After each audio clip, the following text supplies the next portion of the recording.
मॉस्कोवा के डूबने के बाद पुतिन की बड़ी बैठक सुरक्षा परिषद के साथ। पुतिन की बैठक, पुतिन ने ऑपरेशनल मीटिंग की। वॉरशिप मॉस्कोवा डूबने के बाद पुतिन ने यह बड़ी बैठक की है। मैं बार बार आपको बता रही हूं कि पुतिन के लिए यह एक बड़ा झटका है और इस पर वो वापस पलटवार कर सकते हैं, क्योंकि जैसा जीडी बख्शी सर कह रहे थे कि युद्धपोत पर हमला करना, के सिन्हा जी, युद्धपोत पर हमला करना, यानी कि वो कह रहे हैं कि इसे भी एक्ट ऑफ वॉर माना जाता है। ये बड़ी मीटिंग कर रहे हैं इस वक्त पुतिन। देखिए, बहुत सही बात कर रहे हैं। जो देखिए, एक सॉवरेन उसको माना जाता है, लैंड है जब कोई शिप फ्लोट करती है जी। और देखिए ये बहुत बड़ी शिप है, उसका ऐसा डूबना, पुतिन साहब इसको आप हल्के में तो नहीं लेंगे। ये कोई वॉर क्षति नहीं है, ये direct taking the war to Russia है। तो यदि उसका क्या रिटेलिएशन होगा, कीव के ऊपर में तो हमला आएगा ही। वो पिन पॉइंटेड होंगे क्योंकि उन्होंने छोड़ दिया था। कीव को कब्जा करना उनका कभी हिस्सा नहीं रहा है। लोग सोशल मीडिया में भी, और देखिए बहुत सारे लोग जो नैरेटिव की तरफ चलाते रहे, क्योंकि इतनी कम फौज लेकर के कोई कैप्चर नहीं करने जाता कैपिटल सिटी को। बहुत छोटी फौज लेके गए थे। उनका जो एम था डीमिलिटराइजेशन, उनको पूरा किया। उसके बाद बूचा में से शुरू हुआ और पुतिन साहब कह रहे हैं कि जितनी भी हमारी बातचीत है वो डेड लॉक हो चुकी है, वो डेड एंड पे आ गई है।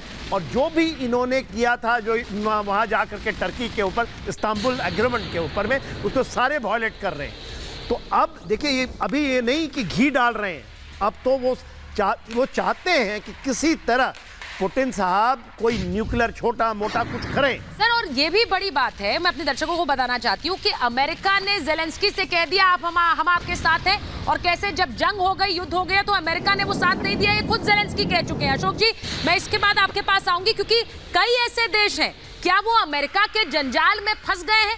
एक और देश जिसकी मैं बात करना चाहती हूँ वो जापान है। क्या अमेरिका से दोस्ती जापान का जंजाल बन गया है? जापान के लिए परेशानी बढ़ गई है। क्यों बढ़ गई है? अमेरिका से दोस्ती पर करके क्या जापान फंस चुका है? अमेरिका के चक्कर में रूस से कैसे बैर ले लिया है? अब बाइडेन, ऐसा लग रहा है कि इन देशों के लिए फ्लॉप साबित हो रहे हैं, क्योंकि वो उस तरह की मदद नहीं कर पा रहे। अमेरिका पर भरोसा करने से क्या नुकसान होगा जापान को भी?